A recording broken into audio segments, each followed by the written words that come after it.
أسأل الله تبارك وتعالى أن يجعل جمعنا هذا جمعا مرحوما وتفرقنا من بعده تفرقا معصوما، وأن لا يجعل فينا ولا منا ولا من بيننا شقيا ولا محروما، إنه على كل شيء قدير. نعيش في هذه الدقائق مع حديث النبي صلى الله عليه وسلم عن أنس بن مالك رضي الله عنه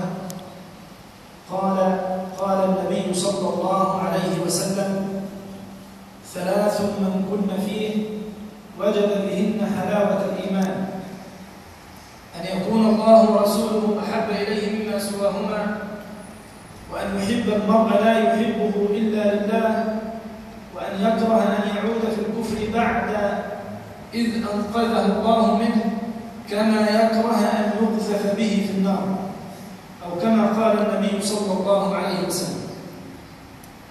يبين النبي صلى الله عليه وسلم في هذا الحديث العظيم الجليل الشريف، يبين فيه أن للإيمان طعما ومذاقا وحلاوة، يستطيع المرء أن يجد حلاوة الإيمان وأن يتذوق طعم الإيمان إذا ما تحلى بهذه الخصال الثلاثة.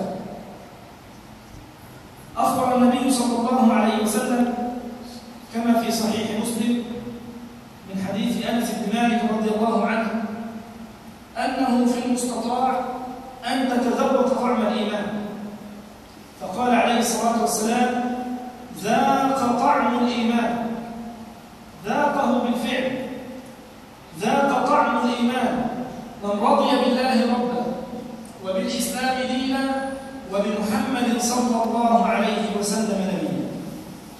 ذاقها فعلا من رضي بالله ورضي عن الله، ذاق طعم الإيمان من رضي بالنبي صلى الله عليه وسلم نبيا ورسولا، من قاد لأمره وسار على نهجه وتمسك بسنته وسلك طريقه. ذاق طعم الإيمان حقيقة من رضي بالإسلام دينا وتمسك بهذا الدين وسعى لإعلائه ورفعته وشهد له شهادة عملية.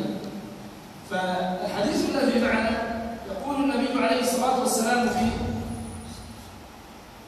ثلاث من كن فيه، أي ثلاث خصال إذا وجدت في عبد ما ذاق طعم الإيمان. أولا أن يكون الله ورسوله أحب إليه مما سواهما. الأولى أن يقدم محبة الله ومحبة نبيه صلى الله عليه وسلم على كل شيء، أن يقدم الله ونبيه صلى الله عليه وسلم على زوجته، على ماله، على منصبه، على جاهه، على نفسه، على الدنيا بمن فيها وما فيها. أن يقدم محبة الله ومحبة نبيه صلى الله عليه وسلم، ومن منطلق محبته لله ينقاد لأمر الله وأمر النبي صلى الله عليه وسلم، يصير وفق أمره، وفق أمرهما، وفق أمر الله وأمر النبي صلى الله عليه وسلم. حينما يسمع نداء الله جل وعلا: يا أيها الذين آمنوا، فينتبه ويكون أشد استحضارا، يسمع ماذا يأمر الله وبماذا ينهى الله، يسمع عن النبي صلى الله عليه وسلم فيلبي أمره ويسعى جاهدا لإرضاء النبي صلى الله عليه وسلم تحقيقا لمحبته. من الناس من يتخذون أندادا من دون الله يشركونهم مع الله في المحبة، بين الله تبارك وتعالى ذلك فقال: ومن الناس من يتخذ من دون الله أندادا يحبونهم كحب الله. لكن الذين آمنوا الصادقين المؤمنون حق الإيمان والذين آمنوا أشد حبا لله، هؤلاء الذين يستطيعون أن يتذوقوا طعم الإيمان وأن يجدوا له طعما وحلاوة ولذة. أن يكون الله ورسوله أحب إليه، ألا يقدم قولا ولا فعلا ولا أمرا ولا نهيا ولا حركة على قال الله وقال رسوله صلى الله عليه وسلم. لذلك قال الله تعالى في صدر سورة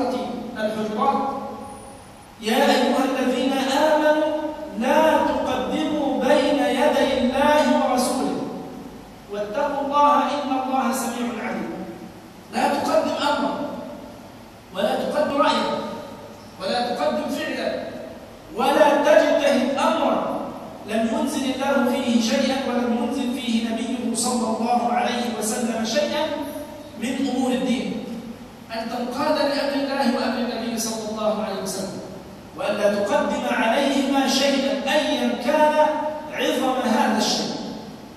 والله تعالى يقول: وما كان لمؤمن ولا مؤمنة إذا قضى الله ورسوله أمرا أن يكون لهم الخيرة من أمرهم ومن يعص الله ورسوله فقد ضل ضلالا مبينا. هو الضلال المبين، هو الضلال الذي لا ضلال بعده، أن يجعل الإنسان بعد قال الله وقال رسوله صلى الله عليه وسلم خيارا ثالثا فيختار لنفسه أو يجتهد لنفسه أو يقدم عليه ما أحد. إذا ما تحقق هذا الأمر في العبد بأن قدم الله جل وعلا وقدم نبيه صلى الله عليه وسلم على سائر الأشياء في حياته، عند ذلك يستطيع أن يجد طعم الإيمان. مثالا: لو كان يعمل عملا وسمع المنادي وهو ينادي حي على الصلاة حي على الفلاح، يجعل مقارنة عاجلة بين عمله وبين حياته وبين نداء ربه. أين أنت؟ إما أن تسرع وتجب داعي الله، وإما أن تتقاعس وتقدم ما أنت عليه. وكان أصحاب النبي يرون أن أحدهم كان يعمل فإذا رفع الآلة وسمع النداء الله أكبر فلا ينزلها في عملها، يعني كان يعمل حدادا فيرفع المطرقة فلا تعود على السندان بعد أن سمع الله أكبر، لأنه الله أكبر من كل شيء. في هذا الوقت أصبح كل ما في الحياة ما دمت مستطيعا لتركه محرما إلا هذا العمل الذي ندبك ودعاك الله تبارك وتعالى إليه. إلا أن هناك بعض الأعمال قد تلجئ الإنسان إلى تأخير بعض الأعمال عن غيرها، كعمل الطب مثلا، طبيب في عملية جراحية فذلك أمر من الضرورة في المكان يستلزم عليه أن ينتهي من عمله.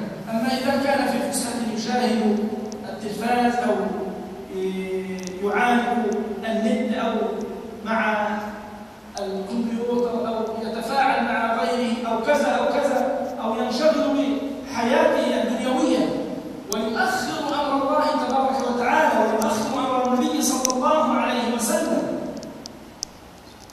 على حساب هذا العمل الدنيوي، فليعلم بأن هناك خلل يحتاج إلى مراجعة، يحتاج إلى معاتبة، يحتاج إلى وقت. أن يكون الله ورسوله أحب إليه مما سواهما، أن يقدم طاعة الله وطاعة النبي، أن يقدم عبادة الله جل وعلا وهي الوظيفة الكبرى التي خلق الإنسان من أجلها على كل شيء. وما خلقت الجن والإنس إلا ليعبدون ما أريد منهم من رزق وما أريد أن يطعمون. ثانيا: أن يكون الله ورسوله أحب إليه مما سواهما، وأن يحب المرء لا يحبه إلا لله، وهو الحب في الله والبغض في الله. والحب في الله هو أوثق عرى الإسلام